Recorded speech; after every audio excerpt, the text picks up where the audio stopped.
The bench press is absolutely killing your gains. Let me explain. The bench press is often crowned as the king of all chest exercises. And if you've been lifting in the gym for a while, you know that every gym bro to ever exist will come up to you, and the first thing that they will ask is, "What is your bench press?" And if you have even the slightest inkling of hope to have a chest like Arnold one day, hopefully your answer will be somewhere in the realm of above 225. This is known as the benchmark for all natural lifters. Once you've achieved this number, you can officially call yourself a true bodybuilder, or at least someone who takes lifting seriously. And while the bench press is still a very good chest exercise, it's not perfect. The chest experiences the heaviest load when at the bottom half portion of the bench press, leaving you with a maximal stimulus in that bottom portion of the rep. While this is great for progressive overload and stimulating growth in your chest muscles, you're lacking a peak stimulation in the shortened position of your chest muscle. This is a problem if you want to build a fully developed, thick looking chest. And no matter what alterations or modifications you make to the bench press exercise, you will never experience a peak stimulus in the shortened position of your pec just based on the way your anatomy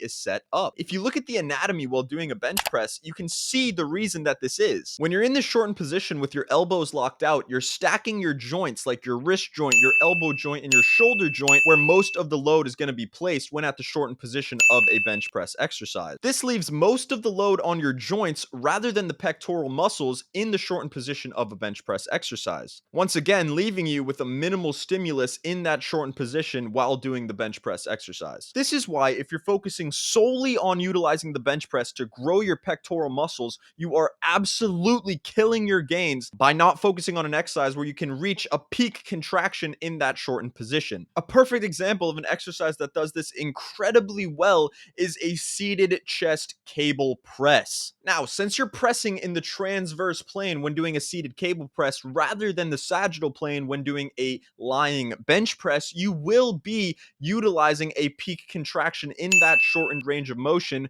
during a chest cable press rather than putting the load on all of your joints when in the shortened position of a lying bench press. Now, the reason a lot of people miss the mark on this is because for some reason, people think you cannot progressive overload properly on a chest press cable machine. But this is because oftentimes people will do this setup improperly in an unstable environment where they're not set up seated on a bench like you can see here in this video. Rather, people will sometimes go on their knees or try to do the exercise on their feet, at which point they are lacking stability, leaving them unable to progressively overload because you can only lift such heavy weight when you have to stabilize with your core. However, if you set up for this exercise properly with a bench with the cable set up behind you so you can actually just sit on the bench and press in front of your body with no stabilization required from the abs, you will be able to progressive overload and you will be able to get a glorious contraction in that shortened position of a cable chest press. Another reason the bench press is absolutely killing your gains is because the bench press is a full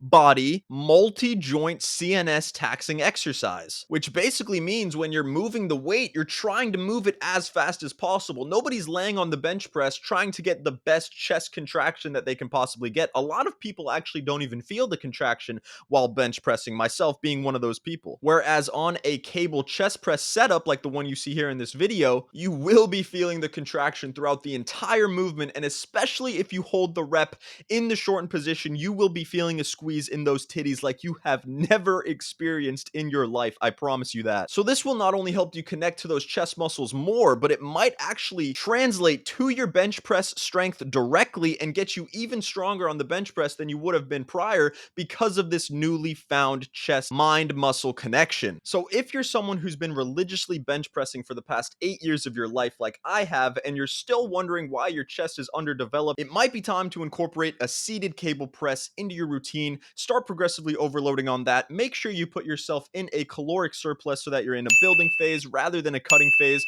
so you can add weight onto the stack every single week and make sure you're progressively overloading on that cable chest press. I promise you, you will eventually start to see that chest development that you've been longing for so long. And if you do, then promise me that you will make your way back to this video, leave a like and subscribe. And if you happen to need any extra help, then these 2 videos will be popping up on screen now. I love you guys, and I will see you all in the next video. Let's go!